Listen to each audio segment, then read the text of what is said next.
semua, perkenalkan saya Siti Amana. Kali ini saya akan memasak cemilan gizi seimbang bagi si kecil. Sebelum itu, yuk kita cek bahan-bahannya.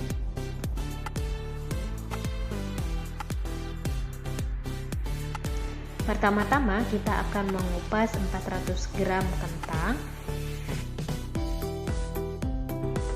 Selanjutnya kita akan mencuci kentang hingga bersih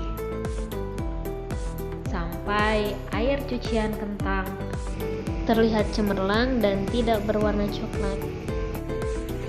Bunda-bunda di rumah bisa mencucinya sampai 2 atau 3 kali cucian. Saat kentang sudah bersih, lalu dipotong-potong. Kukus kentang kurang lebih 30 menit sampai kentang benar-benar lembek. Lakukan hal di atas sampai kentang habis dan dikukus dengan api besar. Sambil menunggu kentang matang, mari kita kupas 3 sendok bawang putih.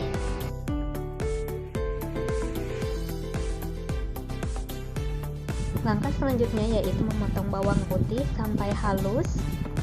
Lalu nyalakan kompor dengan api kecil. Masukkan margarin secukupnya. Jika dirasa margarin sudah mencair, langkah selanjutnya yaitu masukkan bawang putih yang telah dicincang. Masak bawang putih hingga matang dan tercium harum. Setelah bawang putih matang dan harum, langkah selanjutnya yaitu masukkan daging cincang dan diaduk-aduk hingga matang. Langkah selanjutnya setelah daging matang yaitu kita akan memotong brokoli. Kita gunakan brokoli sebanyak 150 gram. Jadi yang akan kita gunakan hanya bunga brokolinya ya bunda-bunda, batangnya tidak perlu dipakai. Setelah semuanya terpotong, selanjutnya yaitu kita cuci bersih brokoli dengan air mengalir.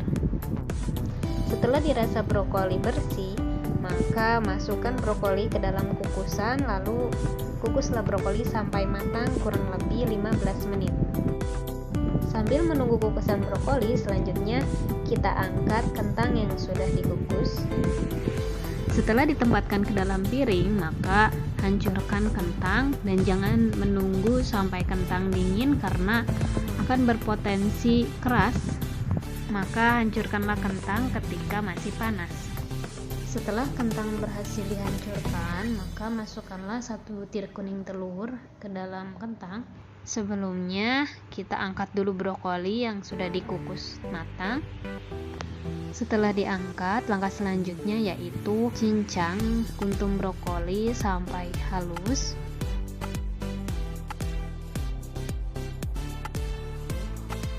Langkah selanjutnya yaitu campurkan brokoli yang sudah dicincang dengan kuning telur dan juga kentang yang sudah dihaluskan. Lalu selanjutnya masukkan daging yang sudah ditumis. Aduk-aduk hingga semua bahan tercampur rata. Lalu setelah bahan tercampur rata, tambahkan kurang lebih 5 sendok makan tepung terigu rendah protein. Jika dirasa adonan sudah kalis, maka langkah selanjutnya kita gulung-gulung adonan hingga berbentuk seperti sosis. Jangan lupa ya bunda-bunda, sebelum menggulung adonan, pastikan tangan kita sudah bersih. Setelah selesai digulung, langkah selanjutnya yaitu goreng stik tersebut hingga matang dan berwarna kecoklatan dengan api kecil. Langkah selanjutnya kita akan membuat saus dari buah naga. Gunakan setengah potong buah naga. Setelah itu blender buah naga sampai halus. Bisa juga bunda menghancurkannya dengan secara manual. Langkah selanjutnya yaitu menghidupkan kompor dengan api kecil, lalu masukkan susu sebanyak 3 sendok makan dan yogurt sebanyak 2 sendok makan.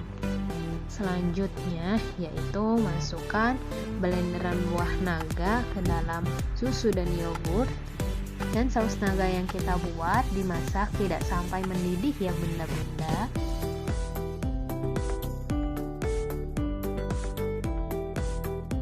setelah stik kentang selesai digoreng dan saus pun jadi, maka penampilannya akan seperti ini. Wah, sangat menarik bukan untuk dijadikan teman cemilan si kecil. Selain itu juga di dalamnya terdapat berbagai gizi seimbang untuk si kecil. Dari mulai karbohidrat, sayuran, buah-buahan, juga protein nabati dan protein hewani. Jangan lupa untuk mencobanya ya bunda-bunda. Terima kasih.